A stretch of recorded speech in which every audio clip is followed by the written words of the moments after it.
Good evening, everybody. I'd like to welcome everyone to the May 22nd, 2018 Joplin Schools Board of Education regular session. Pat, can you give us a roll call, please? Deborah Gould. Here. Sheriff Dermott. Here. Derek Gander. He's absent. Oh, is he not right there? No. Present. Jennifer Martucci. I am here. Lori Musser. Here. Dr. Debbie Ford. Present. Thank you. Thank you, Pat. Please join us in the Pledge of Allegiance. Our flag is missing tonight, so we're going to use this. Will everyone please join me as I pledge allegiance to the flag of the United States of America and to the republic for which it stands, one nation, under God, indivisible, with liberty and justice for all.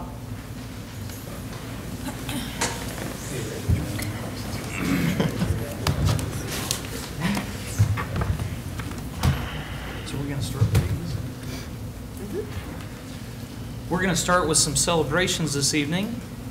Well, yeah. Okay. It's not in there, so. Is that all right? Mm-hmm. We're going to start with the Joplin High School 2018 graduation. I believe that's getting pulled up. It's great. The standing room only crowd celebrated with Joplin High School 2018 graduates who walked across stage at MSSU's Leggett and Platt Athletic Center to receive their diplomas on Sunday, May 20th. This year's graduates were the first to complete all 4 years in the new high school. The senior speakers were Lauren Fogarty, Yurong Tang, and Gabriel Cravens. These students achieved the district's highest academic honor of summa cum laude. The ceremony was filled with well wishes, fond reminiscences, hope I'm saying that correctly, and challenges for the future. Joplin High School class of 2018, you will be missed. Congratulations. We'd like to mention that the 2018 class was the largest in Joplin since 1982. Wow. Back to the beginning. The 2018 senior class began a new tradition this year. Please take a look.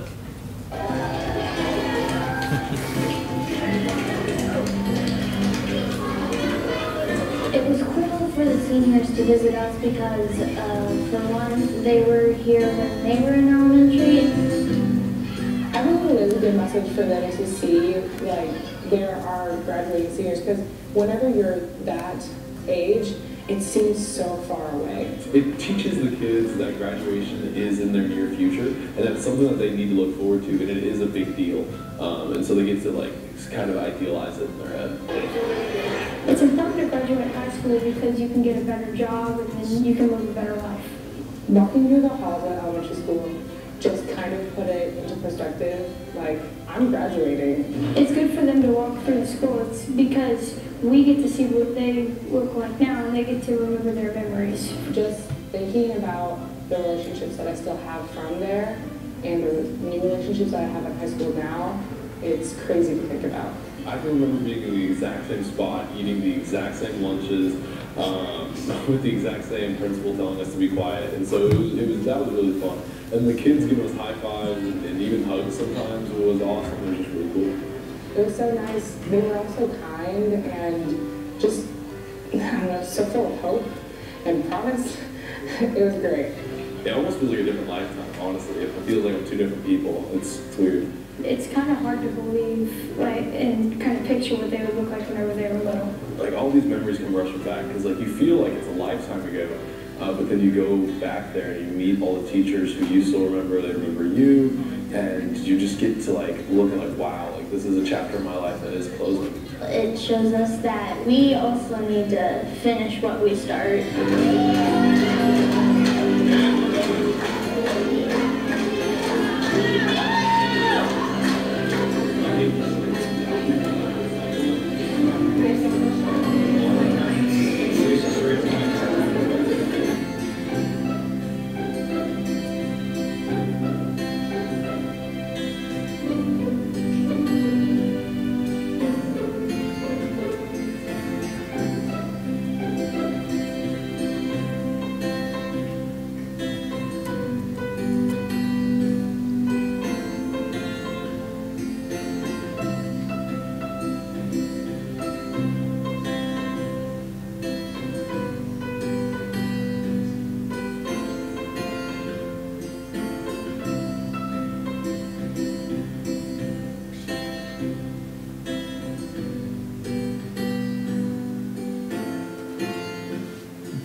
Absolutely.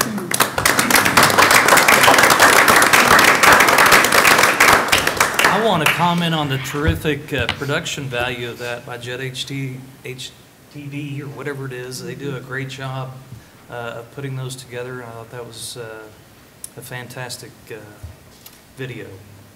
Tonight we also have with us a South Middle School student who has received a national award for making significant literacy gains. Ian Osborne, a 7th grader at South Middle School, has been named a recipient of the prestigious 2018 National 180 Students Awards, which recognize 15 students across the United States who have made outstanding progress in literacy to become thriving, successful learners. Ian, through hard work and dedication, has improved his Lexile level by 496 points. Wow. Ms. Tashina Vickers, Ian's reading teacher, noted Ian is a determined learner and sets a positive example for others to follow. In the past year, he has truly become a leader in his class. I hope that I have not mispronounced Tashina's name. Big time congratulations to Ian. There's a video for him as well.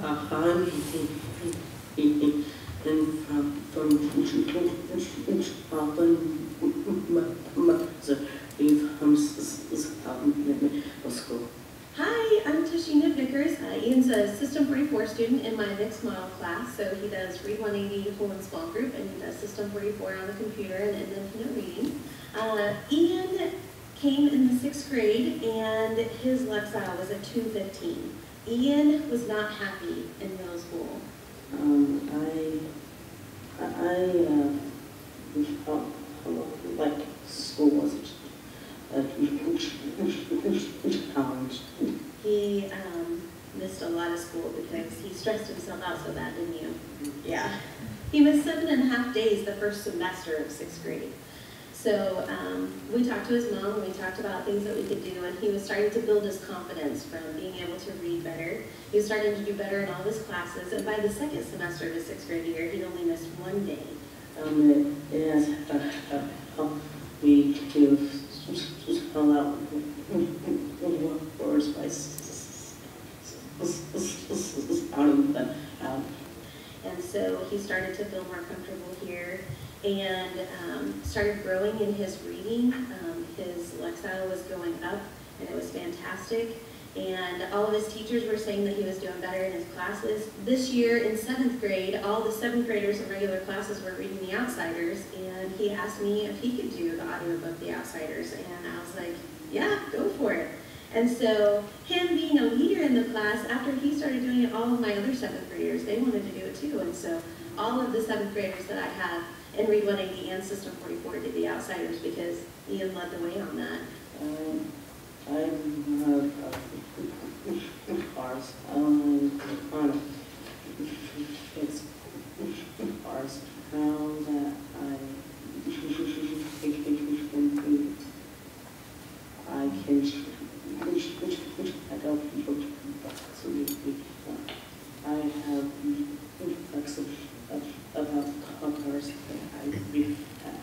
I look up online how to fix cars too. When we just took our reading inventory in February, he scored a 565. So in a year and a half, Ian has increased his Lexile 350 points from being in System 44.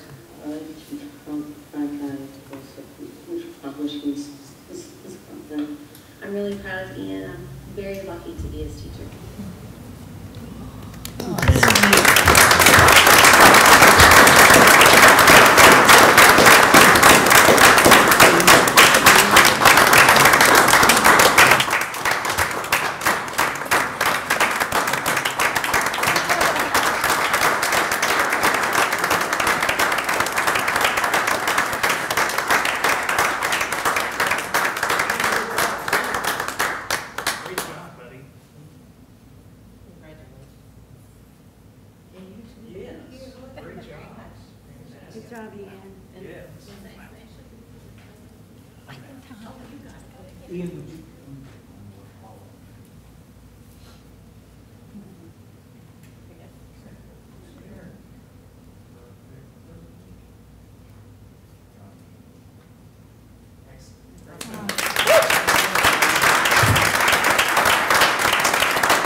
business.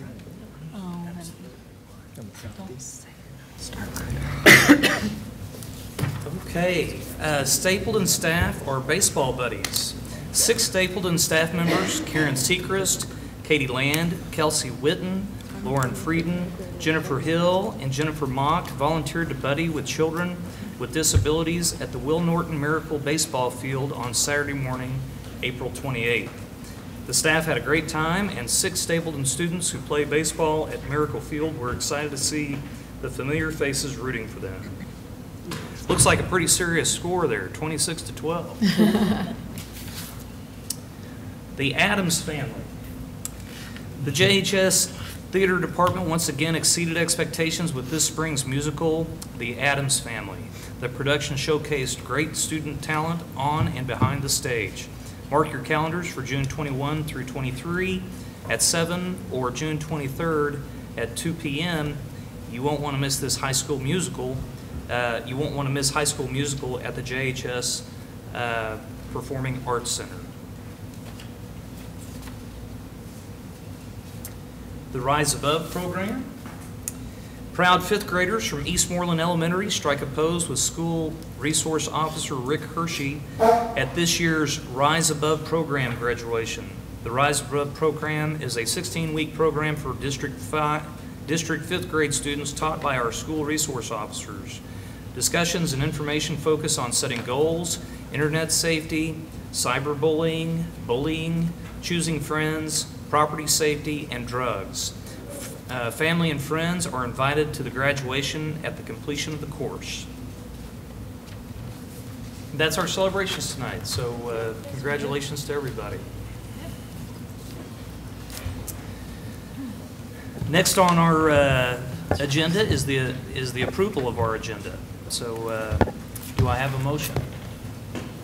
I'll move we approve the agenda as presented. Thank you, Jennifer. Is there a second? I'll second. Thank you, Deb. It's been moved and seconded that we approve our agenda as presented. Is there any discussion? Being none, please vote.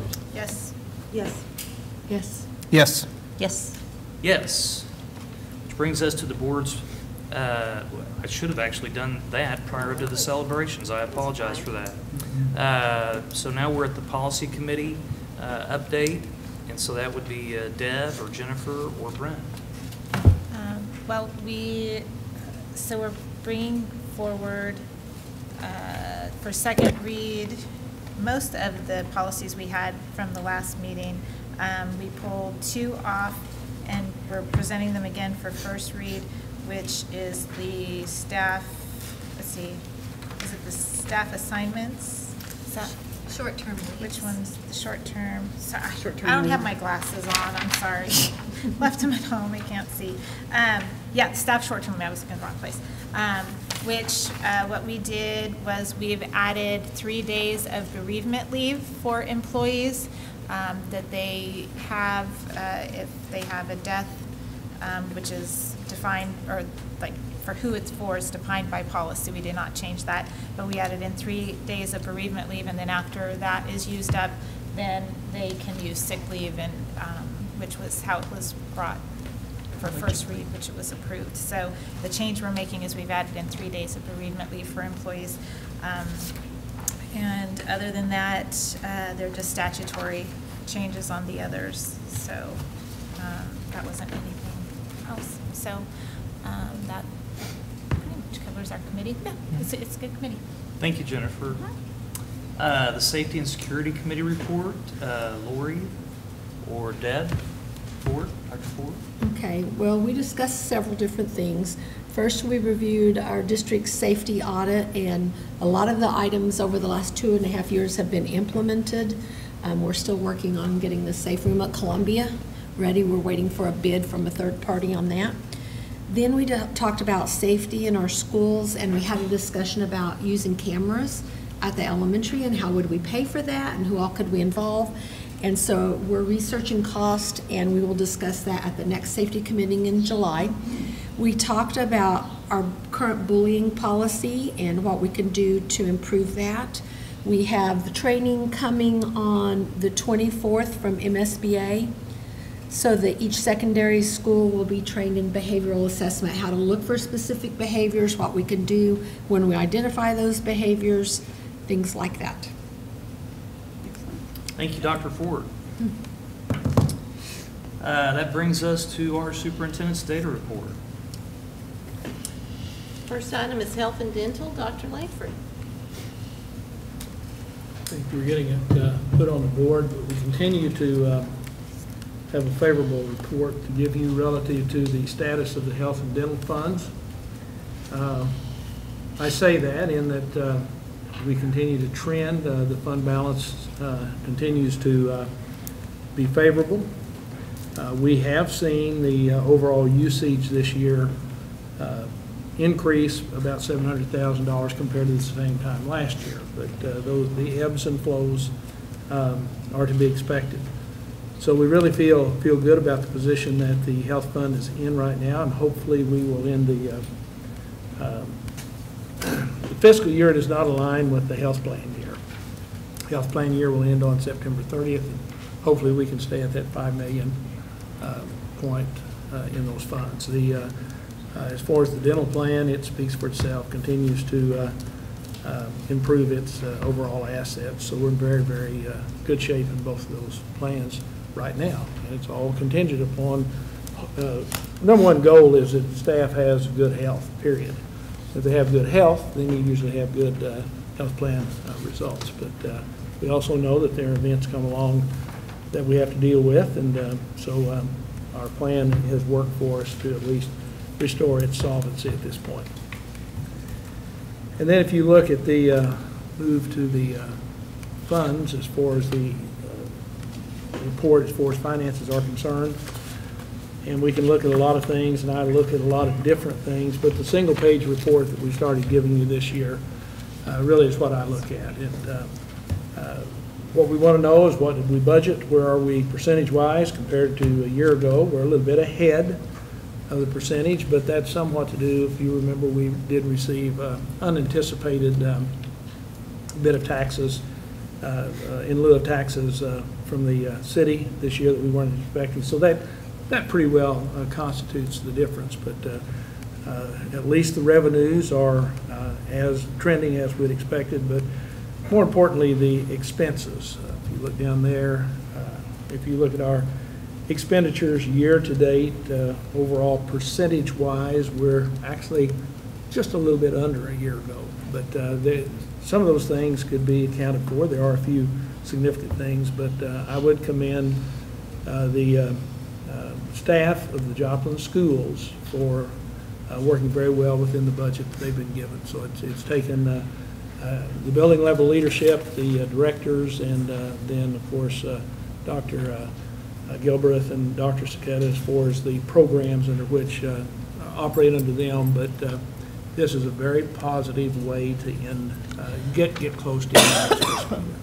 And I'd be glad to answer any questions if you have about either health and dental or the financial report. Thank you, Dr. Langford.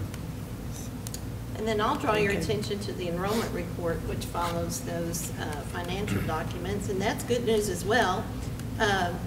I want to happily point out that our average daily attendance percentage year to date has now surpassed where we were this time last year. Mm-hmm. So we're up almost a whole % there, and that's really good news. And I know people are continuing to work hard on that. We had a attendance committee meeting just today in conjunction with Judge Crane and some others, and we're still working on interventions for next year, but I'm feeling very good about that. And we've had some data cleanup that I believe has helped us with that as well. And then as far as overall enrollment, we are still up 31 students over this time last year. So we have an increase in enrollment as well as average daily attendance. Thank you, Dr. Moss. Does anybody have any questions for Dr. Moss? How many did we have graduate on Sunday? We were just under 500. I forget the exact number, but what we're looking ahead to are some that are still finishing in credit recovery and whatnot. So we're going to hit 500 before it's all said and done. But we were around 496, I think was the number that I remember. That's great. So Thanks. Public comments. Do we have any public comments this evening? There being none, we'll move to our consent agenda. Do I have a motion to approve our consent agenda? I'll move that we approve the consent agenda. Thank you, Lori. Is there a second? I'll second. Thank you, Brian. It's been moved and seconded that we approve our consent agenda. Is there any discussion on that matter? We didn't play with the consent agenda during Jennifer's policy matters, did we? It stayed the same? Yeah, no, it was the other ones. I was just looking in the wrong place. No, that's great. Okay, well, I ask for your vote, please. Yes. Yes. Yes. Yes. Yes. Yes. We move now to our regular agenda, the district health plan and third-party administrator action. That's brought to us by Ashley Jones. Yes, and the thank committee. you. Yes. Board, if you will join me in welcoming the Health Plan Advisory Committee to join me at the table, as well as our broker, Jamie, from Barker Phillips Jackson, also known as BPJ. Cheers. As they're joining us at the table, I just want to share that the Health Plan Advisory Committee is made up of representatives from a variety of classifications throughout the district and a retiree. We have at least one representative from each zone in our district, and they first began interacting with the Board of Education in the spring of 2016, and at that time the district's health plan fund was in a little bit of a predicament, but as Dr. Langford indicated, has since experienced a positive recovery. I just want to brag on this team for just a second. They are very productive, and this year I have really enjoyed having the opportunity to learn from them. Something that I have observed is that these individuals have mastered the challenge of balancing decision-making based on what is best for employees, while also being mindful of the need to be fiscally responsible. And so at this time, I would like to turn it over to Matt Harding, who serves as the elected committee chair. That was the one bad decision we probably did make. Have me talk. I would like for a second to let these guys all introduce themselves because they were a big part of it. I don't think they need the credit they deserve for being part of this. Brian Marvin, I teach at South Middle School, 7th grade math. Been with the district since '96. Colleen Bontrager, Secretary of Joplin High School. Joyce Holmquist, cafeteria manager at Royal Heights. Darla Armstrong, retired 8 years, started in '79, still here. And Brock Compton, I teach 5th grade at West Central Elementary. And I think doing that shows that we did have a very diverse group. And I think the biggest part is, you know, everyone here attended all meetings, and we do have one member, Christina Warden, which her husband's been sick for the last few months, very, very ill, and so these decisions had a lot to do with her as well because of just keeping kind of her in our thoughts and prayers through what he's going through, her husband's going through. So, but we attended all meetings, shared a lot of information back and forth. So, and it's always hard when you get a lot of information in a meeting, you go out and share it out, and then people have more questions for you, so you bring those questions back, and then. But I felt the team always stayed very focused on what was best for the school district. And we all had our own agendas. Obviously, some of us have families. Some of us aren't even on the insurance at all, but had their opinions. So coming together, you know, we all kind of checked the egos at the door and really looked at what was best for our district, what was best for our people. You'd never be able to tell there's any personal agendas by anybody on the team. It was just, there were times when we knew it wasn't going to be best for us at home, but in the long run for the whole district, it was best. The non-voting members were amazing. Dr. Moth, Dr. Langford, Dr. Scott, everybody was just great as far as just being very open and cooperative with questions we had, or our part just not knowing the whole process behind the scenes, and they were great to use their time to meet with whoever they need to meet with or call whoever they need to call to kind of get answers for us. So as far as the dates go, like you said, we got together November 14 as this group right here, and decided to really discuss what do we need to do, and it kind of got to a point where we were kind of at a little bit of a standstill. So what we decided to do was we need somebody that speaks insurance to us, and so that's when we went out for RFQ to find a consultant, and that's when you guys February 27th, graciously approved BPJ to be the consultant for the district. And I think from that time, it was just a whole another world that we had no idea even existed out there.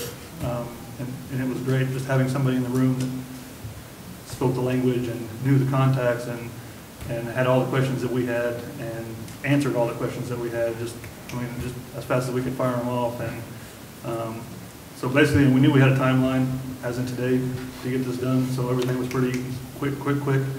And what we finally kind of came down to is on April 18th, we kind of came to a final decision, final vote, what's it going to look like. And so I'll read it here real quick, and then after that, I'm going to kind of kick it over to Jamie, and she's going to show you the big kind of where we were and what it looks like and the big plans. So basically what we've come down to is we unanimously voted to move to UMR, United Healthcare Company, as a third-party administrator and network provider, providing members with access to Freeman, Mercy, and many national hospital systems in network with improved claim discounts for the health plan. The committee also decides to recommend that changing the plan designs offered to employees and offering improved benefits, including co-pays for doctor's office visits, preventative care coverage in accordance to ACA guidelines, and mental health coverage. Finally, the committee elected to recommend a decrease in premium contributions for employees and the district. The reduction in premiums would not impact the current healthcare plan reserve fund. I think that was a big deal. We were in bad shape, and there's a couple of us that have been on this committee the whole time. We were in bad shape, but I think everything that the employees of the district did and the extra money they put into the premiums really got us, and their health in itself really got us to a point where we're in a good place right now. And I think Jamie's going to kind of illustrate that a little better, where we are right now and kind of why we're bringing this recommendation to you guys. Okay. Thank you. So I'm Jamie Brummett from Barker Phillips Jackson. I will tell you this committee has been phenomenal. When he says we had meetings, I mean, it was sometimes weekly. Some of them went 3 hours just digging into the information, and they worked so hard.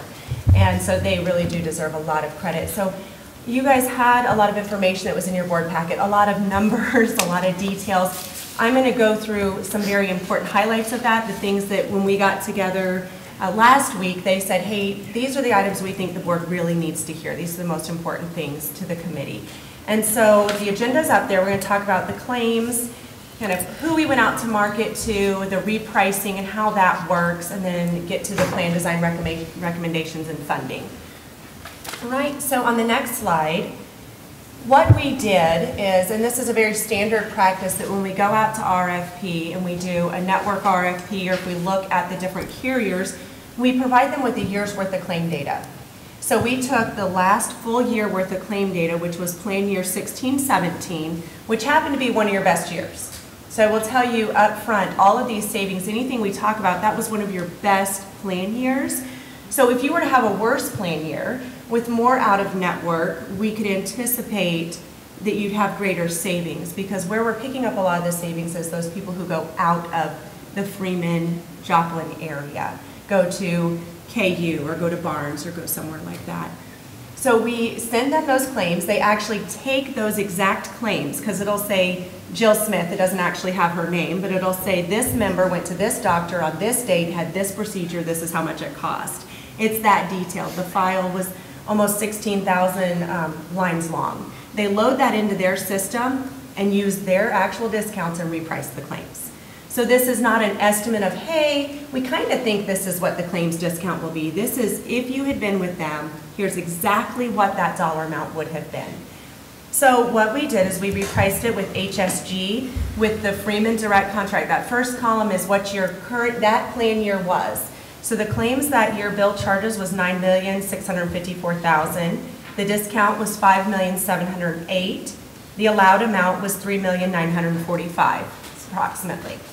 So then those next three columns are the Freeman direct contract. We did go out to Freeman and to Mercy and request that they respond to a direct contract. Mercy was not interested in responding to the direct contract in the way that we had it prepared. They're changing their model and how they do direct contracting. But Freeman did respond. You can see their first year was a decrease in inpatient cost, so that saved, that bottom row is what we're going to focus on, that saved $100,000 in that first year. And then the second year and third year there was going to be an increase. due to the way the contract was written with the direct contract. The next column was Aetna. Aetna proposed both hospital systems, which would have cost the district $79,000 more. So their network was not as strong as what you had with Freeman. Anthem proposed their Freeman-only contract, and that would have saved the district $781,000.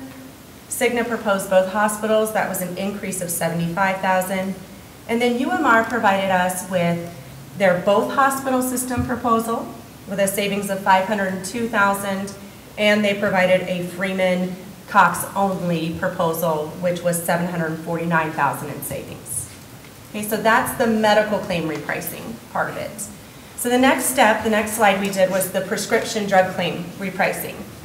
So another huge part of your claims analysis is we looked at who provides your prescription coverage and what would that prescription coverage look like with whatever administrator you were with, what it looks like currently, and some different programs we could bring to you. So your current total cost of your prescriptions was about $1,574,000. Again, we took a 12-month period, had those exact claims repriced. You received an annual rebate of approximately $72,000 from MedTrack, okay? When we put that with our partner RX Benefits, they use CVS Caremark as one of their vendors. Now, I don't want anybody to get nervous. When it says CVS, you can still go to Walgreens, Walmart, Sam's, all the different network pharmacies. It's not just CVS. They just happen to be the administrator, okay? And you would have saved $181,000 on those prescriptions, so there was a savings on the prescriptions. The biggest savings, though, is your rebates go from $72,000 to $370,000. So that is a total annual savings to the district of $480,000 on the prescription drug program alone. Okay, that with them, there would be 64 prescriptions out of the 15,000 prescriptions filled in that 12-month period.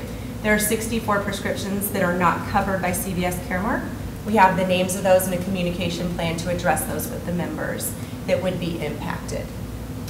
Anthem would not provide us their discounts, but they told us they estimated the prescriptions would cost $1.6 million with them. There would be no discounts, and there would be 1,151 prescriptions disrupted for the members. And then Cigna estimated an additional savings of $320,000, but they would not provide additional detail. So we go to the next page. This is where we kind of total them both together because as we talked about, Anthem looked really great. They had the best network discount, but then their prescription was not one that would work very well. So these are the conversations we had as a whole group. So the first one would be the Freeman direct contract with HSG as your administrator and RX Benefits with a combined savings of $490,000. You have Aetna with a combined savings of $400,000. Anthem would be a savings of $609,000, but that disruption to the pharmacy, which was a major concern for the committee. Cigna was a savings of $244,000. UMR with both hospital systems is a combined savings of $982,000. And then if it was the Freeman Cox only, it was $1,230,000 in savings. Okay? And these are taking, like I said, your actual claims and repricing them. These are not estimates. This is actually what those claims would have cost you that claim year. Any questions on that piece of it? Okay. And then the next slide, which we won't go into a lot of detail about, but it was part of your packets, and this just shows the administrative fees. Because when you do go with, HSG had the lowest administrative fees of those that were offered on here for an annual of $141,771. Then you have Aetna at $198. Anthem was at $310,000. Cigna was at $157,000, and UMR is at $190,000.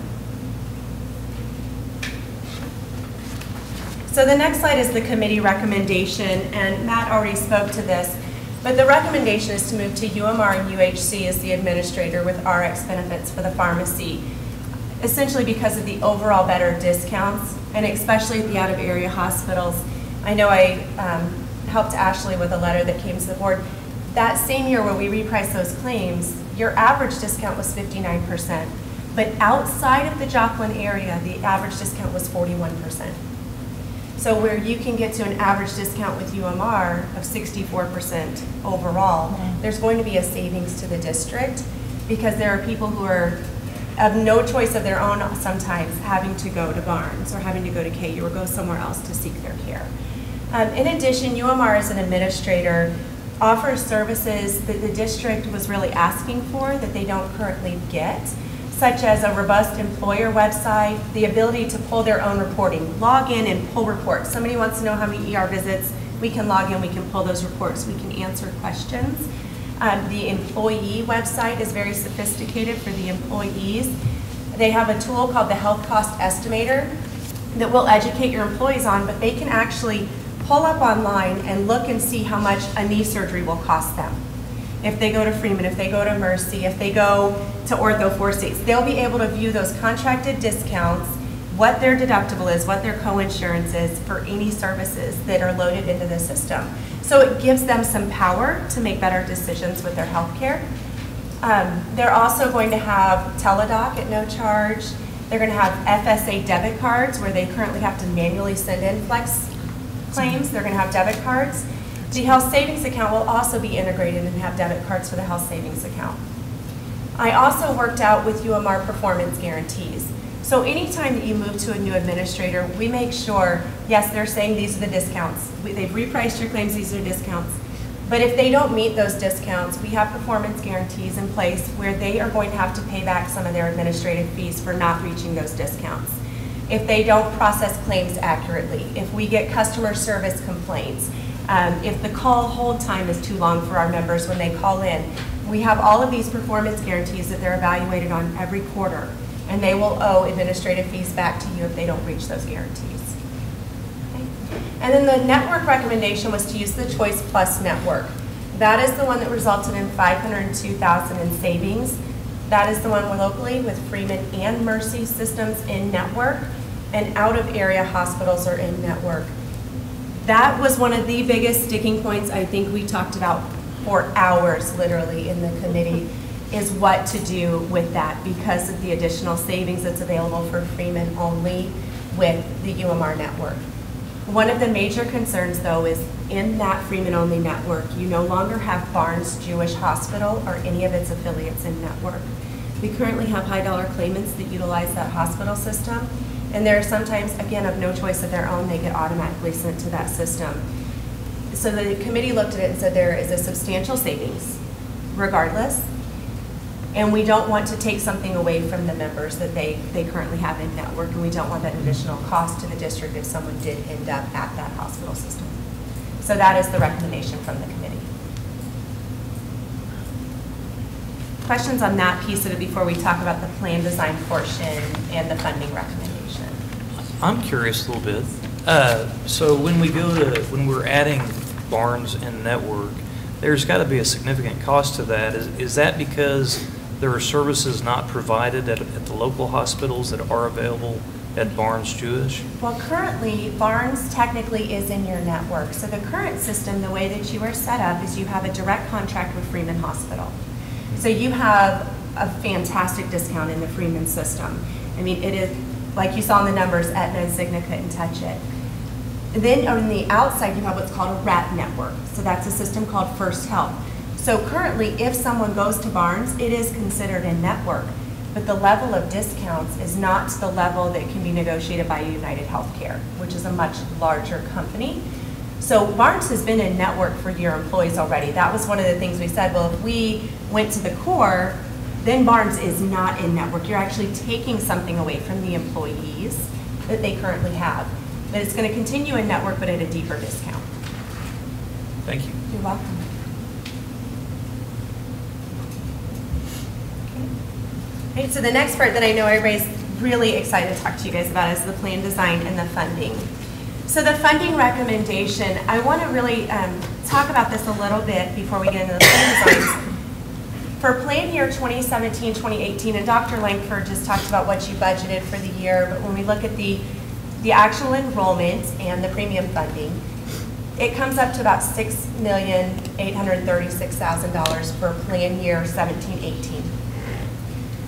The standard reserve balance, so if you look at a self-funded plan and what they say you should have in your reserve account in case worst case scenario something falls apart is 25 to 35% of your annual plan cost. For the district, that would be between $1.3 and $1.8 million. You currently have your reserve at $4,780,000. And as of today, I think I was having a hard time seeing back there, okay? Colleen was helping me read the slide, wherever she is. And it said $5,023,481 as of April 30th. So your reserve is very well funded. So we want to make sure everybody knows that you've got a lot, you have almost 4 times in reserves what is recommended, but that's good. That is something that was important to the committee and Dr. Langford to keep that reserve solid.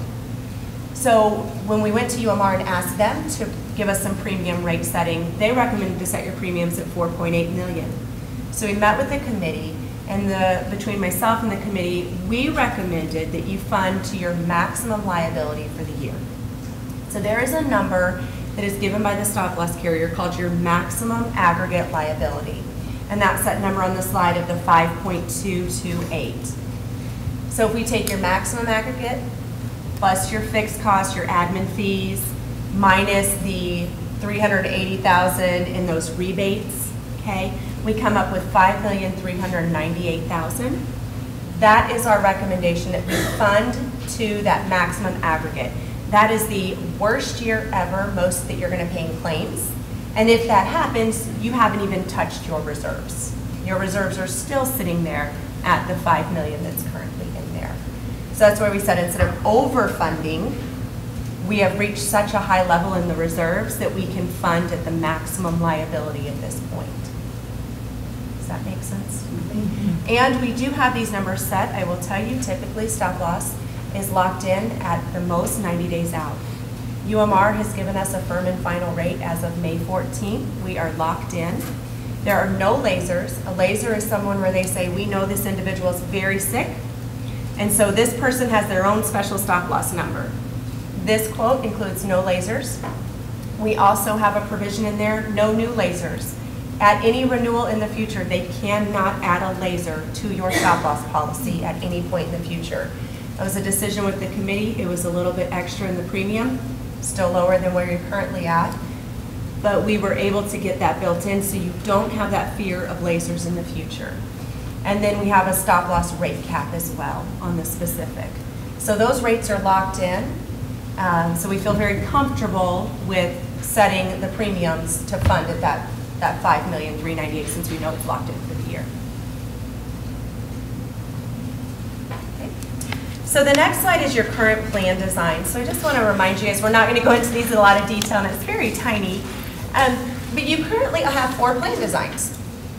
You have Plan A, which is a PPO plan that is offered to all employees. Plans B and C are offered to part-time and retirees only, and Plan D, which is a health savings account plan, is offered to all employees. I highlighted some things in red that were of concern. You currently have no, the family out-of-pocket is unlimited, and the out-of-network out-of-pocket is unlimited on all of the plans. That was very concerning. Preventive care, there is some preventive care covered. Some of it applies to deductible and co-insurance.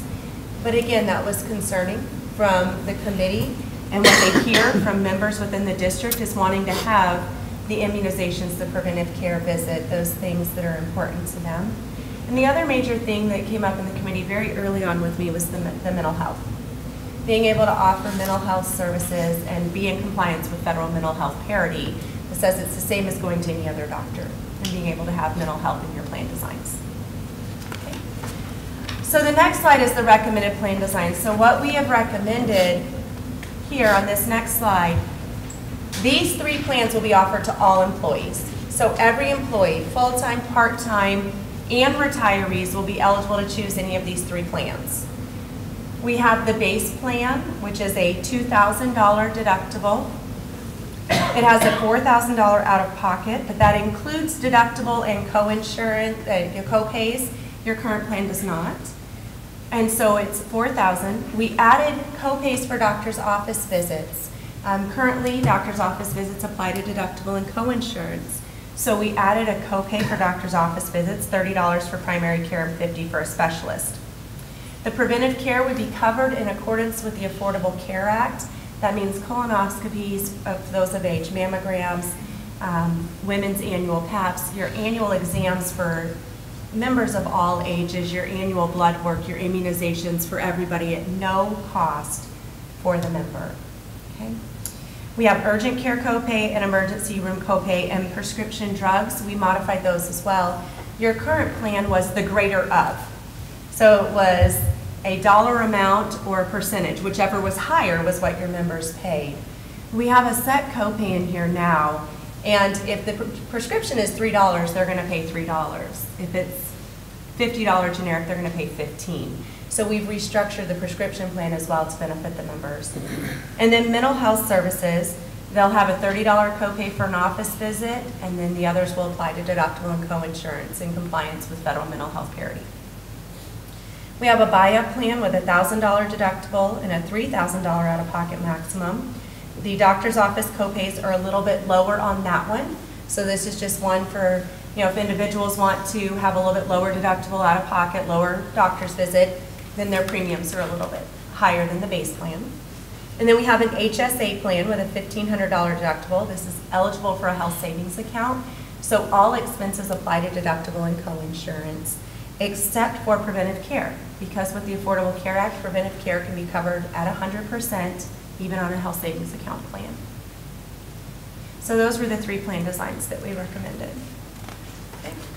So the next slide is the contribution strategy. What we're showing on here is that the district cost would be $400 for each full-time employee that gets a district contribution.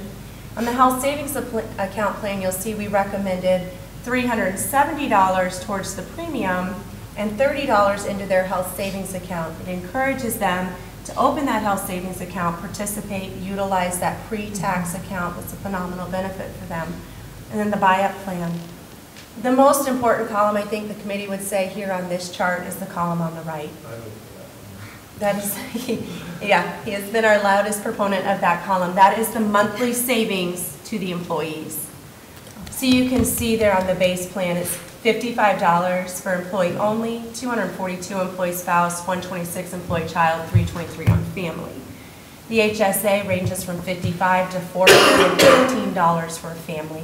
That's how much they will save each month in their premium contribution. Awesome. And on the buy-up plan, even if they decided, hey, I want that richest plan, they'll save $5 on single coverage and $173 on a family.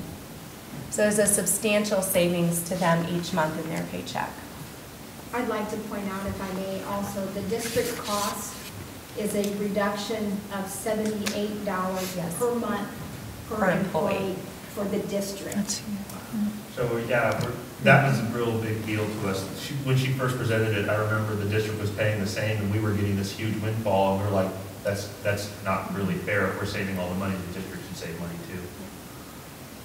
We restructured things. That was probably our 3-hour meeting where we restructured and worked with the numbers and really focused on what would that number be? Where would we set those funding levels to? And so this was the recommendation of the committee.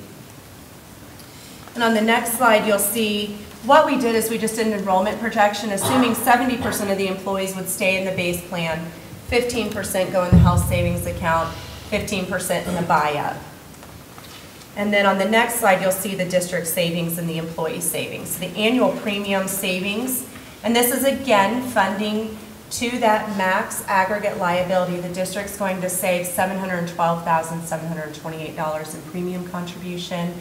The employees overall would save $615,000. The retirees and the part-time employees who are paying the full cost for their coverage are going to save $94,000 for a total savings of $1,462,000.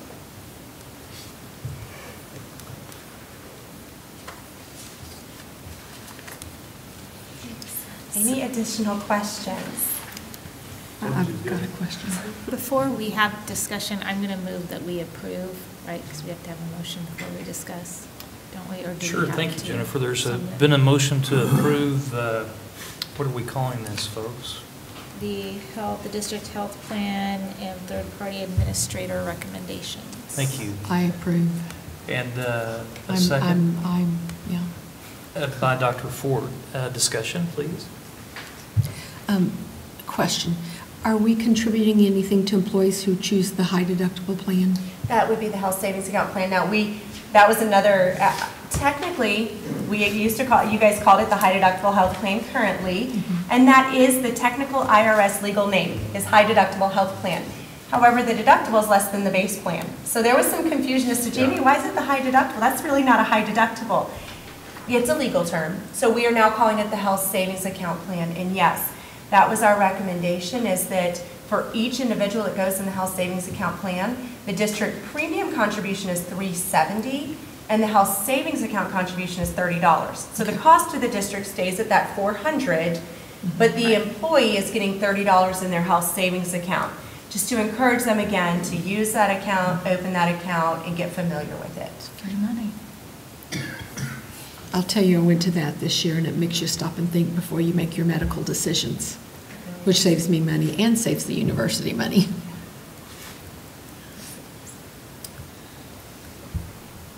Well, I want to express how impressed I am with the presentation this evening, the thoroughness, having shopped for health insurance before in a prior employment. I know how complicated it is and that there's so many different variables that go in to the decisions. And so to the committee, I would offer my commendations and appreciation that you not only saved yourselves money, but your district. And apparently got a better benefit plan out of it. So it's pretty tough to find many holes in this recommendation. Is there any further discussion on this motion? There being none, I ask that you vote. Absolutely yes. Yes. Yes. Yes. Yes. Yes, and thank you very much for coming tonight and presenting. Thank you guys for all your work. And good job explaining all this. Oh, wait. It's really complicated and I This understood. starts October. Okay, so October 1st is when this will start, so. Yes. That's awesome.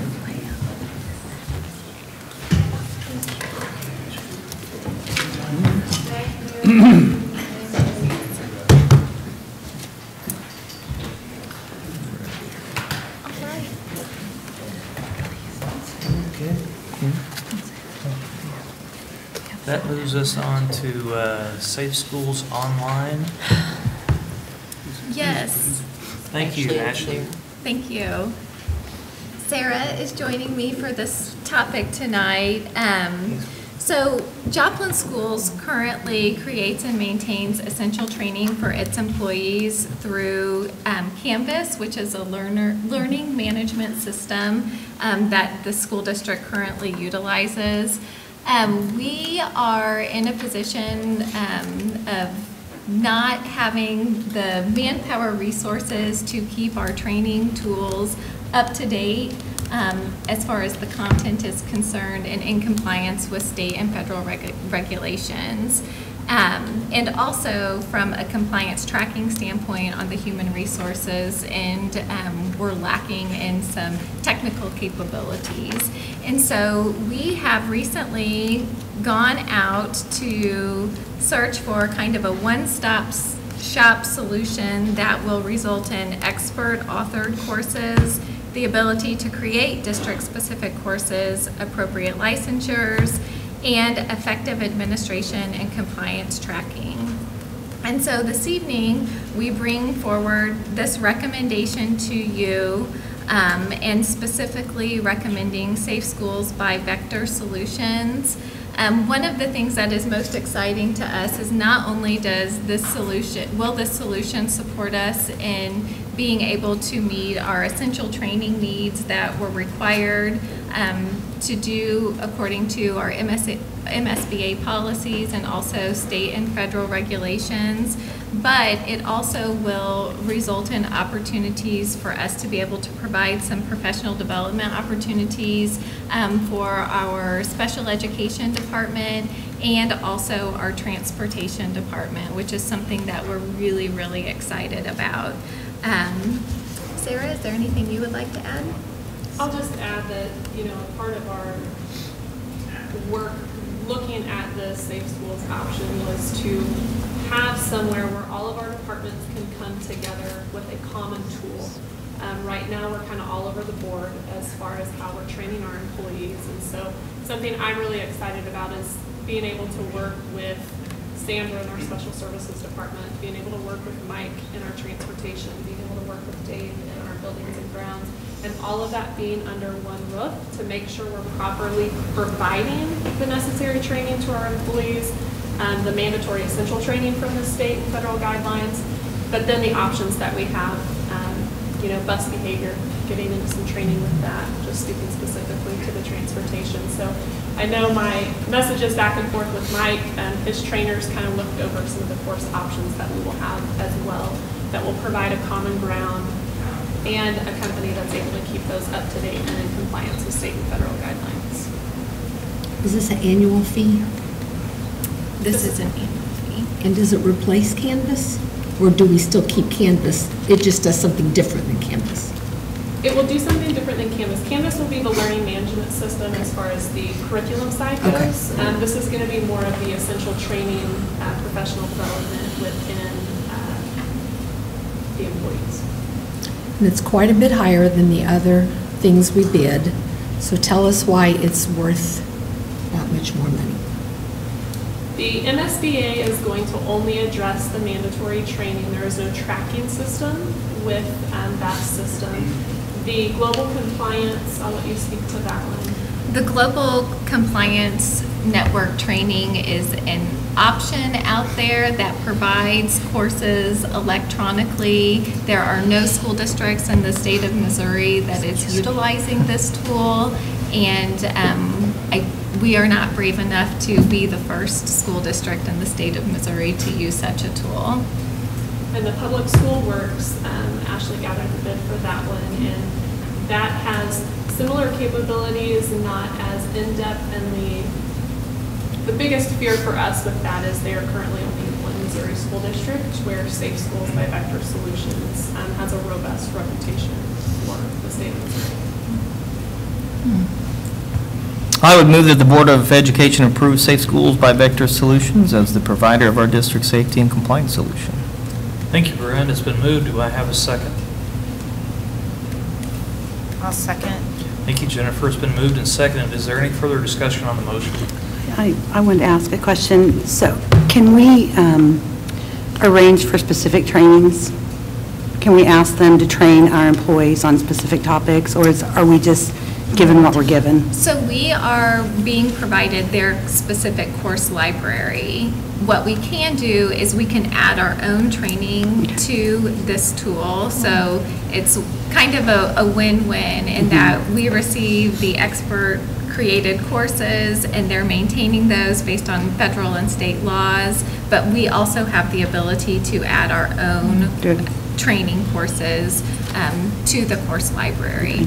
So I know that was a concern with a lot of our support staff. They wanted training on certain issues and topics, so this would serve that purpose? Yes. Okay. And one other thing that this tool will assist us in is many of the different courses kind of align with our safety as it pertains to workers' compensation.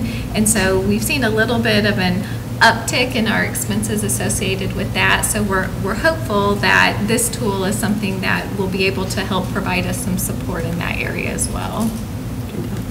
And so this is more under the operations side rather than the instructional side, is that right? Or it crosses over? No, it's more on the operational and professional development side than student instruction. Right, that's what I meant, yeah. So it's not teachers, this is more for our... The piece that it does provide, it does have a lot of behavioral support to that, and the special education component that we will have will provide some robust training. To the teachers. Okay, so it does cross over. Yeah, okay. it will touch every one of our employees because currently it's about 4.5 hours or so training that all of our employees are required to do per our board policies, and this will be all encompassing of that. So every employee in the district will touch Safe Schools. Thank you. Sounds good. Thank you. There is a motion on the floor, and I ask that you vote. Yes. Yes. Yes. Yes. Yes. Yes. Thank you, Ashley and Sarah. Moving next to, where am I here? Looks Looks like Approved salary. salary schedule. I believe that's with Ashley as well, and Dr. Langford. Yes. So before you this evening are salary schedules and salary recommendations for support staff not included in the collective bargaining agreement, support staff who are currently not placed on a schedule, extracurricular activity stipends, and exempt district support personnel and district building and department administrators. And so there's quite a bit of information that has been presented to you in your packet, and I am happy to answer any specific questions that you have regarding this recommendation tonight. I will say that Ashley has spoken to a couple of us about this, and she's been bragging about trying to normalize our spending habits. And so it's good that we're trying to develop schedules for these folks for the future. So I commend Ashley and Dr. Langford for trying for building this for us.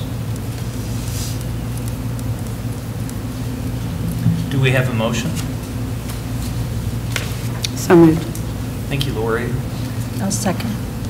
And thank you, Deb. So it has been moved and seconded that the Board of Education approve the attached salary schedules, operation of the salary schedules, and increases for employees not currently placed on a salary schedule for the 2018-19 school year. Is there any further discussion? Being none, I ask that you vote, please. Yes. Yes. Yes. Yes. Yes. Yes. Thank you again for that. Thank you. That brings us to another change order for Crosstown Construction.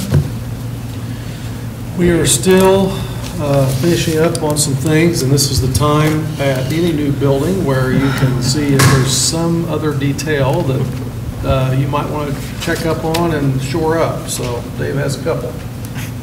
The first thing that we're bringing with the total of the change order is when we got into the facility, we realized that we had a wall where we were going to place a milk box that had no power. And so we needed to take care of that unless we wanted to serve cottage cheese instead of milk. And so that change order, and then as well as we moved into the building, because we have an east end and a west entrance, and we have parents as teachers at one end, and we have early childhood at the other end, that there's been some discrepancy with parents getting to the right doors. So we are asking for a change order to add some additional signage essentially to the windows in those particular areas, as well as the front entrance, to do a better job of directing our parents to the end that they need to enter at. So the two of those together total $1,776.28. I move we approve this. Thank you, Deb. I'll second. And thank you, Jennifer. It's been moved and seconded that we approve this change order. Is there any further discussion on the motion? I just have one question. Are all the cameras working now, Dave? I thought maybe one wasn't working. To your knowledge, to the are all best the of my cameras knowledge, outside? cameras should be working. They've been Okay. working with our IT department, Okay. some training with them to make sure that we're good to go on that. Okay, thank you. And I think that's Outside one as well. building, since it's brand new, that that Jim Hounshell is looking at the current elementaries we have when it comes to what's the model and moving forward, when we find out what that number of cameras are, as we think forward about more cameras in elementaries. And for the audience, Jim is our security officer, safety officer. I ask that you vote. Yes. Yes. Yes. Yes. Yes. Yes. Thank you, Dave. And if you do want to update contingency with tonight's expenditure, is at $121,685.25. It's an excellent job on this process. Yeah, absolutely. It's just been the smoothest building we've done. It's Thank you. been a wonderful job from start to finish. We're just waiting for the actual finish to occur. That moves us to our accounts payable. Dr. Langford. Well, it's a little bit more this month, but if you remember, we had an early board meeting in April due to the fact that you had the board election and had to reorganize the board. And so as a result, we have more expenditures, but if you spread that out, we're still very much in line. And I think the Financial reports that we discussed earlier sort of confirms what you're seeing there on accounts payable. Our spending is in line. And the only thing I would do, if you had a particular question, I would be glad to ask you, but I recommend you approve these accounts payable items. Thank you, Dr. Langford. I'll move that we approve the accounts payable. Thank you, Jennifer. Is there a second? Second. Thank you, Deb. It's been moved and seconded that the administration approve, that the board approve the administration's payment of bills in the amount of $7,840,000 and $806.24. I didn't say that very well. $7,840,806.24. Is there any further discussion on the motion? Just one quick question. I think most of us received an email from a gentleman that referees or umpires for us, and he was concerned about the delay in payment, like maybe it's 2 months later. And I know there was some discussion, but I don't really know what the outcome was. Yeah, I'm not sure that it's finally resolved. I know that Dr. Moss sent a very concise, and she sent actually a very good response. I don't know if I replied and told her thank you, but it was an excellent response. He had a good question. I also know that another board member offered a very informed response, something I was unable to give him myself.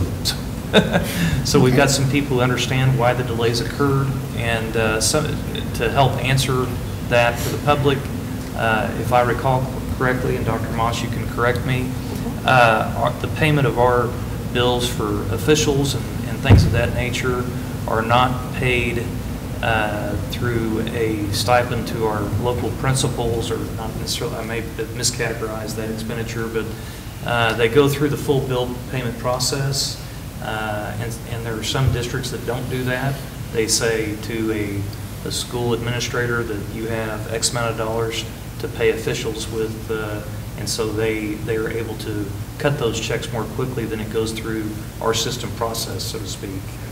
And that process came about, as I was looking into it, based on an audit recommendation that was after a post-tornado audit that took place, and out of that came a recommendation that they follow the same purchase order process that we use for other expenditures, rather than the direct check request or a pre-approval strategy.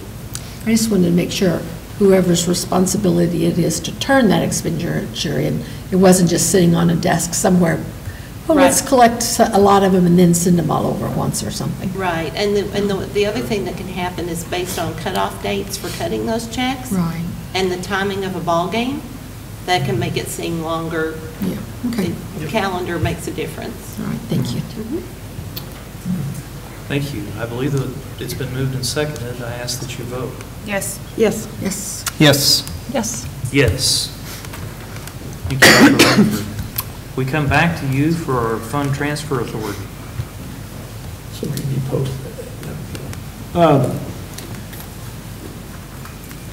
Under the current formula, which is different than the formula that this replaced, and Jimmy, it's hard to believe we're under the formula now longer than we were the one it replaced. It seemed like we were there a long time. They did make provisions because they realized that school districts, have to adjust their levies, and sometimes their capital project, they may have a capital project levy. We have a minimum levy, and so we don't have a capital projects levy. So they do allow you to make a transfer of your money that you receive through the foundation formula for the purposes of capital projects. And they do a calculation, and I think that sheet is on, if you could scroll on down to the bottom of that. Actually, the Department of Elementary and Secondary Education posted this in October, or posted it based on October information relative to the weighted ADA for the prior year. It's based on the prior year. I would say that they posted it with a state adequacy target of $6,222 or $20. Actually, that's going to be $6,241. So the amount that I believe we would be able to transfer through this is $3,477,705 is a calculation that I've done, because they will do an update, and that is the allowable amount of those funds. In addition to that, actually, Joplin could transfer a little bit more money. Capital expenditures in some funds are eligible for transfer. You've not had the history of doing that, but you do make the depreciation transfer for bus depreciation and facilities. So that would be another $324,265 for a total of $3,790,376 transfer. Now, we might say, well, that's a lot of money to transfer. Well, it is, but considering we have no levy for capital projects fund. But I went back and did some research back to 2003, and through 2017, the average annual transfer to the capital projects fund that was allowed by statute, we've averaged $3,807,000 since 2003. And so what we simply would ask you to do is to approve or give us the authority to transfer the allowable amount plus the transportation depreciation for the purpose of expending it this year, which there will be little spent for operations next year and future years to give us a base for dealing with the capital needs of the school district. And so, Doctor, if we don't transfer that money, it stays in our general operating account? That's correct. And by transferring the money, are we jeopardizing our ability to meet operational expenses? We've had a 15-year history of doing a similar transfer, and I will say the operational funds are better. We did determine this year that some transfers had been made, not to this extent, but about $400,000 that we went ahead and placed in when we did the budget revision in October. One-time money, merchant manufacturers in lieu of, you can place that at the discretion of the board. Some had actually gone into debt service, and I said we don't need to be doing that. So we put it in the capital projects fund for this year. Next year it will go into the operations fund. So we're very sensitive to the need to operate, but we're also sensitive to the need to buy buses and fix roofs and air conditioners and things like that too. Thank you for your explanation. And it's not taking money from salaries? Theoretically, if you put all this money over there, yes, you could spend it all in salaries, but then you got to ride old buses and potentially leaky roofs and air conditioners break down. So it is a balance of what we're trying to do. The percentage, if you look at the distribution of accounts payable, that information, the highest percentage of the expenditure in the district is related to salaries, benefits, and things for employees, which is not atypical from all school districts in the state of Missouri and across the nation.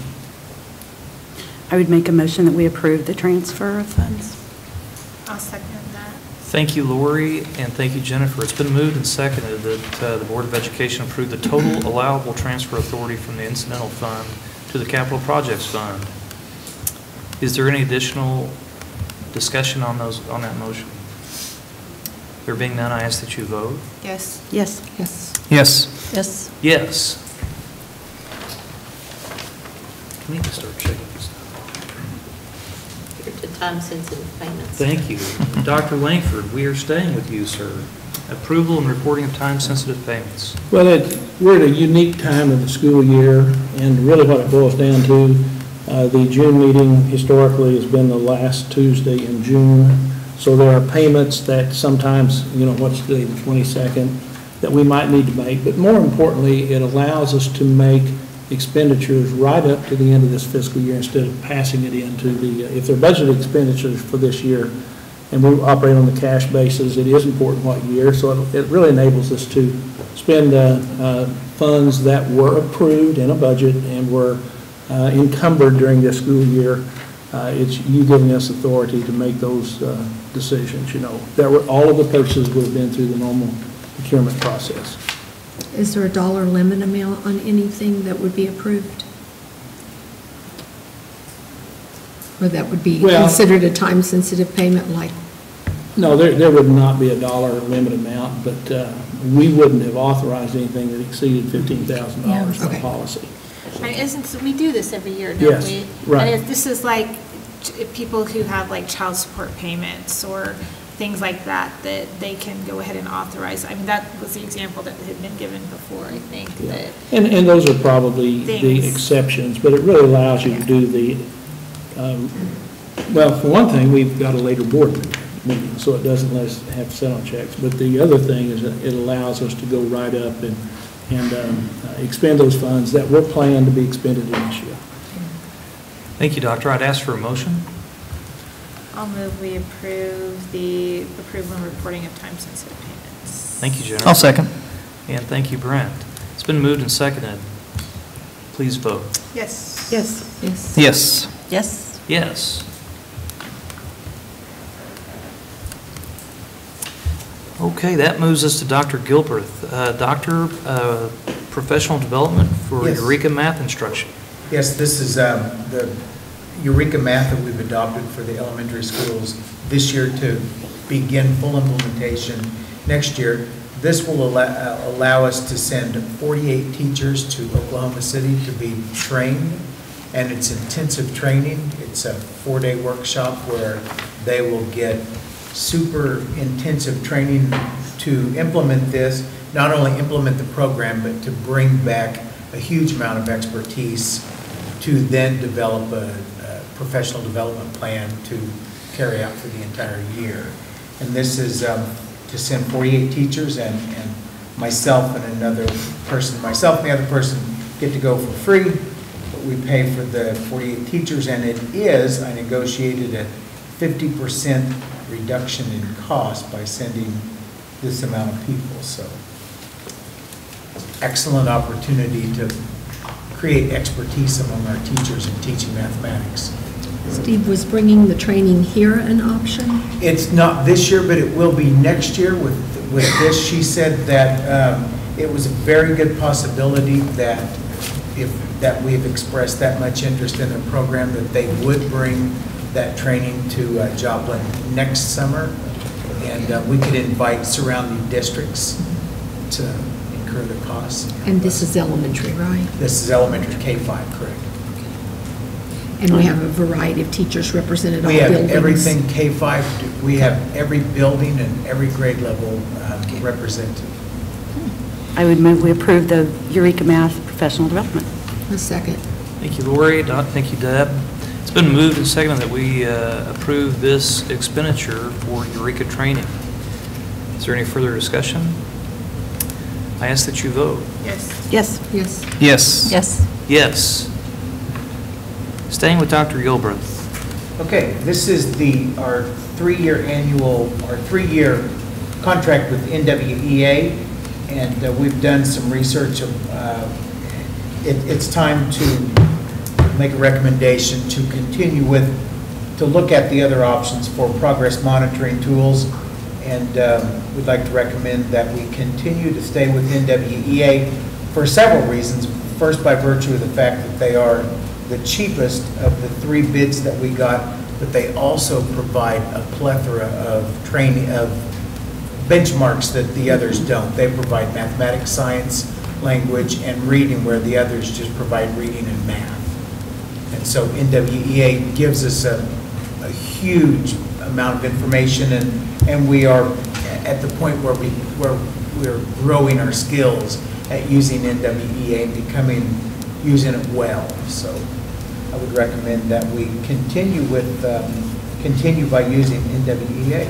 How are we assessing K and 1 now? Because I see this starts second. Right, it does start at 2nd grade. We're using the DRA. We're continuing to use the DRA with K and 1. Okay. There are some buildings that have chose to, if there's a specific or a special circumstance where they need to test a student at that grade level, they can. And we typically don't do seniors in high school, but no special circumstances for those. But there have been a few for K1, but not very much. Awesome. Thank you. Has it been significant growth or just? I will tell you this, just to brag a little bit about, there are a couple schools that have been piloting the Eureka Math, and they've engaged New York /Eureka Math, and their NWEA scores have, Eric Merchant, who is over NWEA, we got on a conference call with him, Eric Blackford and myself, and he said, are you sure you're not somehow sandbagging this, because your growth in these schools is incredible in mathematics? And we said, well, we will tell you that the growth comes from the classrooms who are currently using our new program. And so, yes, it's giving us, it's allowing us to wrap our brains around where are we seeing growth, where are we not seeing growth, and being able to kind of diagnose where and it's dissect lacking. why. Yeah. Steve, what's Awesome. Eric Blackford's role in our district? Eric Blackford is our federal programs coordinator. Okay. And he helps with a bunch of stuff. Okay.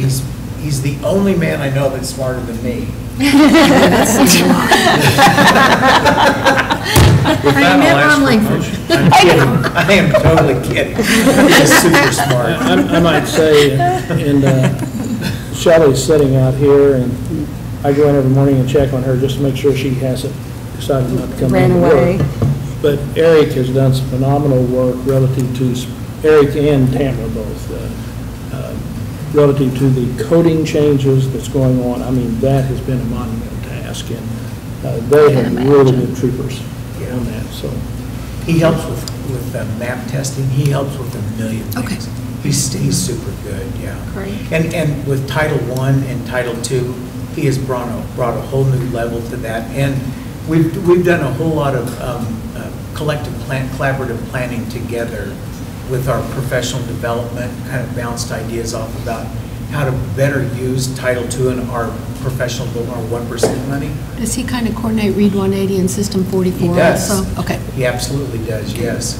And he is super smart, way smarter than me. I was kidding. We know you were kidding. Well, you said he was smarter. He is. He's way- Yeah. I was kidding when I put myself in his boat. I'll move that we approve the NWEA assessment purchase. I'll second. Thank you, Jennifer. Thank you, Deb. It's been moved and seconded that we approve this purchase. I have another question. It's Please, just Brian. purely informational, but I just lost, evaluate, have you looked into that program? Is that something, I just noticed it wasn't on here, it was similar. The name of the program is Evaluate. Yeah, is that, I was just curious. Yeah. We use it at my district, and I didn't know how, Okay. if you had, I'm not familiar with yeah, that. that's all right, I was just curious, yeah, okay.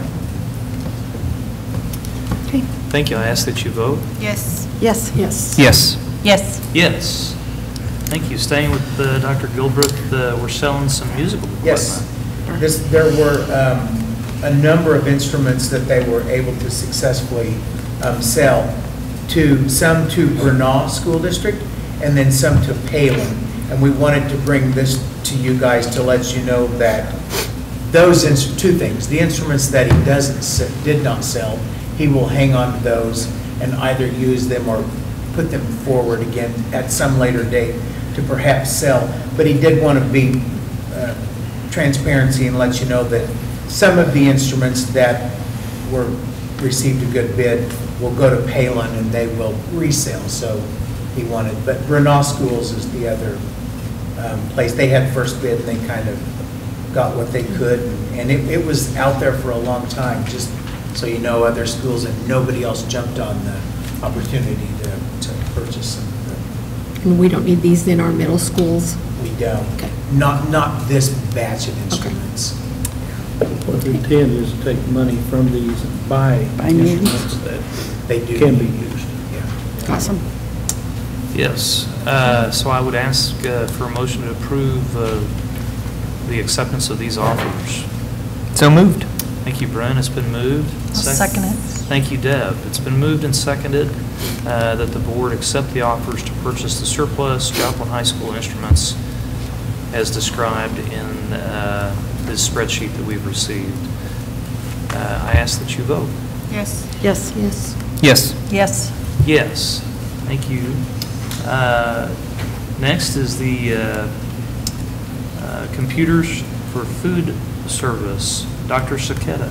Okay, Rick Kinkle is here to tell you a little bit about the fact that our computers have kind of we've stretched their limit of what they're capable of doing, and I'll let him tell you a little bit about what he's found out and some of the observable and real-life data that he picked up about why we need more computers. Well, I've consulted with our tech service department as well, but the harsh conditions of a kitchen, I try to stretch them out as long as I can. I'm seeing about a 20% failure rate. A lot of that's due to the moisture, the flour, or the dust that is collected in a kitchen. So, you know, it's probably inevitable that we replace computers. So tech services went out to bid on new monitors, computers, and touch screens at all of our locations. and we were solicited three vendors, 2 replied. You know, it's for the stakeholders, less downtime. I mean, if we have a computer not communicating with our online payment system, if a parent makes a payment online, it's not going to show up on that dead computer or that computer that's not working. So I think it's kind of inevitable. Financial notes, since I have a zero-based capital improvement budget, it will require a budget adjustment, but that budget adjustment will be funded by the food service account codes or account budget, and recommend that we purchase our Dell computers for $37,745.86. How many are you buying? I think there's 40 computers, 14 touchscreen monitors, and I think it was 30 or 26 regular monitors. Okay, so that's a lot. That's a lot. I move we buy computers for food service. I'll second that. Thank you, Deb. Thank you, Jennifer. It's been moved and seconded that we accept the request to purchase the Dell computers. I ask that you vote. Yes. Yes. Yes. Yes. Yes. Yes. Thank you for coming. Dr. Saketa, we're selling a school building or attempting? Yes. I did not see that. As you know, last month we came to you and we didn't get any bids on Duquesne Elementary. And we, thought a lot about what we're going to do next meeting to try to determine what is going to be the new minimum bid or whatever. So we're wringing our hands. So we just decided, there was a pretty big gap of time in between, so we'll just put it back out there at what you had previously approved. And we kind of had an idea that there might be some people interested, but of course you don't know till you open up the sealed bids. So I want to thank Dave for spending a lot of his time, and John Cody as well, making sure that everybody got to see the property and got to really take in everything they needed to take in when it comes to building codes and everything. The city of Duquesne was very helpful in making sure that the potential bidders knew what they were getting into. Anything you want to say there? No, I just appreciated the people that came out and spent a lot of time looking the building over before placing their bids. So we got 3 qualifying bids. All it took was 1, so we were excited to get 3. And Celebration Church was the bid that we would recommend that the board would take at $76,500. They're fully aware of everything they need to do as far as when it comes time, and we'll work up a sale bill with our attorney and the title company and get moving on that if you approve this. Where does this money go? Does this go into our capital? Yeah.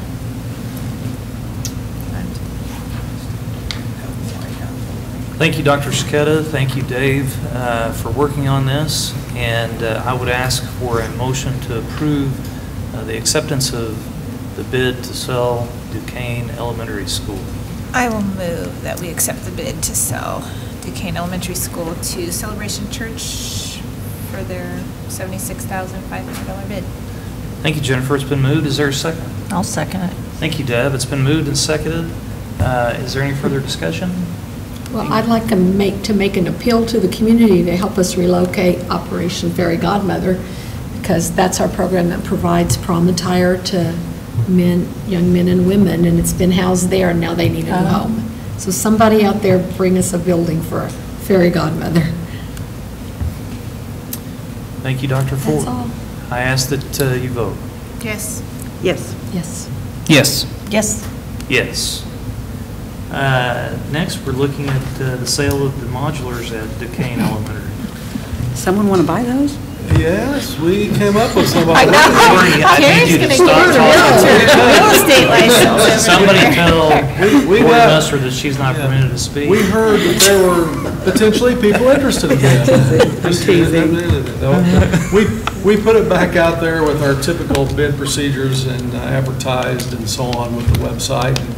And this time we got a taker, and Value Home put a bid in at $2,202, and it was out there alongside the Jefferson Elementary modular modulars, and we didn't get bids on those yet. So we're still working on that and deciding what we're going to do. We may have to come back and do something different on that. So we're looking at govdeals.com and everything else. So that's probably the next move for those, would you say, Dave?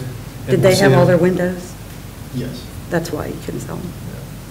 So anyway, we would like to recommend that you accept this bid of $2,202 to our only bidder on the Duquesne modular. I'll move it. I'll second, we sell our modulars. Get it out of here. It's been moved by Deb Gould and seconded by Deb Ford that we sell these modular homes for $2,202. I ask that you vote. Yes. Yes. Yes. Abstain. Yes. Yes. Thank you. Next, we move to the reoffer of sale of lots out at adjoining Old South Middle School into Emerson. Dr. Skeda. Okay, you might recall that this is another group of properties that we put up with the minimum bid when Old South property, the big property, and Old Emerson, the large section of property, both actually sold. These lots were adjoining next to both of these properties. You had a cluster by South Middle School, there's 7 properties, and you have a little cluster of 4 down by Emerson. So what we did was we went back and looked at what those properties sold for in their aggregate, when you looked at cost per square foot and those kind of things, and we are recommending that we make an adjustment to that other bid. The other bid was they were selling separately. In this case, they're selling as a package, 2 different packages. So it'd be bid package 1 and bid package 2, so that home buyers, people that just want property or whatever, or developers, whoever, could also bid on that. Great. Do I have a recommendation that the board allow the properties to be listed in pertinent facts of surplus and authorization of public sale and authorization publication of the sale as described by Dr. Saketa? So moved. Thank you, Deb. It's been moved. Is there a second? I'll second. Thank you, Brent. It's been moved and seconded. Is there any further discussion? Please vote. Yes. Yes. Yes. Yes. Yes. Yes. Moving on to Royal Heights roof replacement. Dr. Skeda. Okay, I'm going to let Dave take this over, because just to let you know, Dave and Doris and all the utility and carpenters have been very busy getting bids and working on things, and that capital improvement money that we've got worked on for, or that you approved for next year, Dave's ready to spend some money when the time comes. Trying to gear things up to be ready so that we can have as productive a summer as possible. What we're bringing to you tonight is a replacement of roof at Royal Heights Elementary, essentially from the new safe room and office area back to the west, the rest of the building, and bringing to you and recommending the low bid of Joplin Roofing for $87,400. Thank you, Dave. Is there a motion to approve repair of that roof? I'll make that motion. Thank you, Lori. It's been moved. Is there a second? I'll second. Thank you, Deb. It's been moved and seconded that we repair the roof at Royal Heights for $87,400. That's the low bid. I ask that you vote. Yes. Yes. Yes. Yes. Yes. Yes. Purchasing a GM 2500 full-size cargo van. That is also, that's Dr. Saketa, or maybe it's Dave. I don't know who that is. I think that's falling on me again. Yeah. We want to bring to you a replacement of the daily delivery and within the school district delivery van. What we will do is replace that van, drives the most amount of miles. We'll replace that with this new van. We will move that current van down into the maintenance department, and then the ones currently being used by the maintenance department, matter of fact, we were discussing that prior to the meeting, food service may have need for that as well. So we'll do some moving around, but we're recommending the purchase of the new van from J. Hatfield for an amount of $24,924.51. So moved. Thank you, Deb. It's been moved. Do we have a second for the purchase of this van? I'll second. Thank you, Jennifer. It's been moved and seconded that we approve the purchase from J. Hatfield.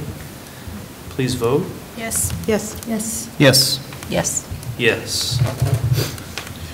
Go ahead. Go right ahead. Okay. This is the big, this is the one everybody's really We're just excited. running. Yeah, we're spending some money tonight. here. As some of you, we are, as some of you may know who had children at the high school. Yes. Or if you had drag them in, ever since we built the high school, you know, one of the things we wish we would have done was put an entry into what's called parking lot A, right smack dab in front of the Performing Arts Center. And so it's been a few years now, and we're in a position to do that, and that was high on the list for the high school. We think it's going to help with traffic tremendously, especially at night, but in the morning as well. And we will probably do some finagling around with the parking lot to make sure that there isn't crossover at those times. We'll work with that from one parking lot to the other. But Dave will tell you just a little bit about the bid real quick. Sure.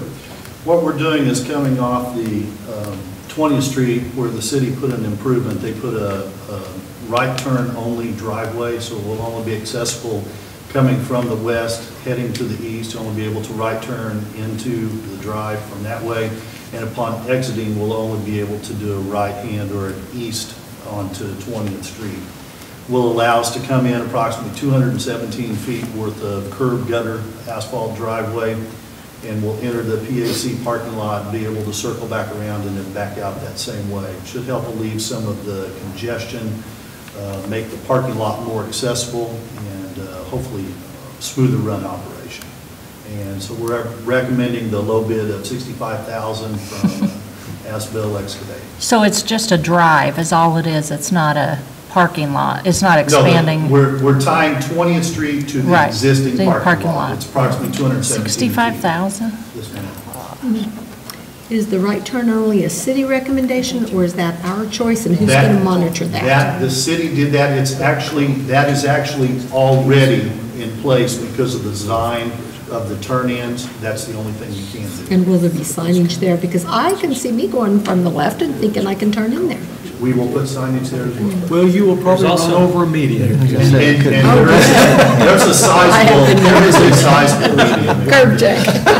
Yeah, it's pretty sizable. It's very obvious. Okay, perfect. Yeah. I said, that's right. There's a Well, and we paid for that. We paid for I that didn't know long there was a time ago. median there, so that's good. Yeah, it's a really thick double median. But, I mean, the median's not there today. Yeah, it's there. So is it there? Yeah, it's The median at the turn-in, At the turn-in, off of yes. 20th Street, there's a large median drive turn-in. But if you're driving west on 20th. There's not a median on 20th Street. Right. Correct. Yeah, so you No, wouldn't have it's to jump right into the anything. driveway. No. There's a triangle cement. In fact, I saw somebody trying to turn in there the other day because the city has done their work, but of course, there's no place to go. That's why you'll notice They there were are kinda two like- barricades They currently. kick it Yeah. into four-wheel drive. So, but this summer is the time to do these projects, so. Again, is there a motion to approve this expenditure? I will move that we approve this expenditure. Thank you, Jennifer. Is there a second? I'll second. Thank you, Deb. It's been moved and seconded that we approve the action item, the driveway. Please vote. Yes. Yes. Yes. Yes. Yes. Yes. Thank you, Dave. Surplus property, Dr. Saketa, or is that also Dave? Yeah, that's Dave too.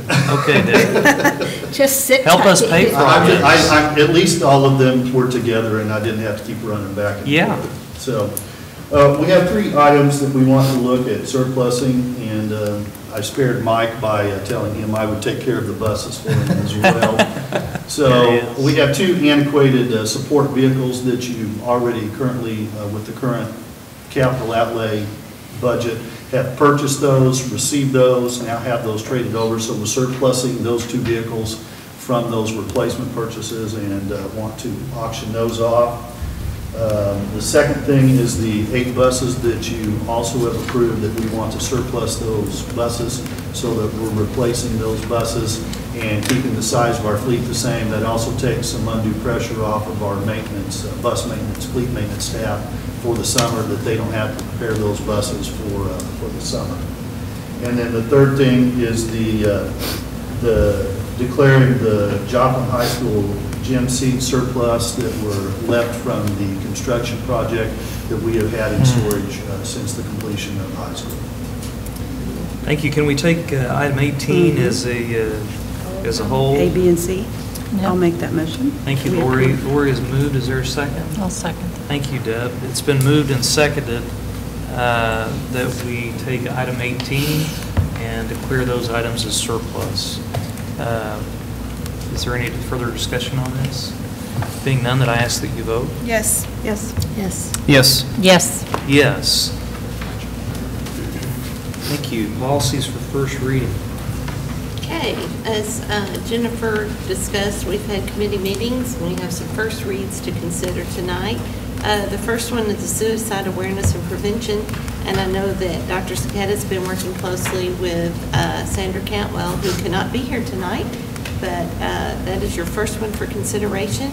You also have staff leave sick pool and the leaves that Jennifer had alluded to earlier, so, and that would be more under Ashley's purview, so we can discuss those in more detail if you desire. Thank you, Dr. Moss. Has everybody had a chance to review those? Yes. And is there a motion to accept their first reading? I will move we accept these policies on first read. Thank you, Jennifer. I'll second. Thank you, Brian. It's been moved and seconded that we approve these policies in action item number 19 for first reading. Is there any further discussion on these? I would mention that it looks like we're giving staff or faculty an additional day on leave if they need it, or seem There's the the way I read it. bereavement piece, There and was- but a then different you one. may also be thinking of the professional I was. day, or personal day Personal that Personal was day. approved, Yeah. and I believe that was at the last Yes. meeting. Okay, Yeah. so, And the bereavements for both staff and faculty. Yes. yeah, which is And nice. so is the personal day. And so's the personal day. And I'm Yeah. very happy to see us do Yeah, that, to so- finally get some bereavement pay in there. Yeah, we think that that's a benefit to our district, so Definitely. this stuff Thank you. matters. Well, I Thank you, think it was, policy. we could do the minimum, but we're doing more, and I think makes us a better employer, I think. I do too. So, Thank you. I ask that you vote. yes. Yes. Yes. Yes. Yes. Yes. That brings us to our plus and deltas. I think a plus is our health benefits that we are offering our employees and the hard work that the committee put in and being able to do that for our employees. I'm so proud of us for doing that. And I'm really proud of the committee because you can tell that they went in there and collaborated. Maybe it wasn't best for my family, but it's best for overall. But I'm especially proud that we put mental health coverage in there. That's long overdue. And the You know, I saw salary. $300 a month being saved on some of those family policies. You know, you multiply that into a year, that's huge. That's Another that's raise. $3,600 a year that is coming home. So that's a big deal. Yeah. So. And I'm proud I of salary recognize increases. too. Thank you. That's been 10 years coming. We still have a long ways to go, but I mean, everything just seems to be looking up and it's just moving in a positive direction. So thank you to everyone that's put in that hard work. Chair, I was just going to add, I enjoy the celebrations each month, but none more than this month. They were very touching, and so. Yeah, Ian got me. He Yeah. was just fantastic. It was great. So. And graduation was great. Yeah, what a great class. Those kids that get up and speak are so poised and do such a great job. That was the third graduation I've attended, and each one of them, I've been just nothing but impressed with our classes. And I apologize for missing, because I look forward to this every year, and this year was a hard thing I had to do not to be there, so. You're forgiven. Well, thank you. But we missed you. I know. That's right. So. All righty. Well, I would entertain a motion to adjourn. So moved. Second. Jennifer and Deb. It's been moved and seconded. Please vote. Yes. Yes. Yes. Yes. Yes. Yes. Thanks, everybody.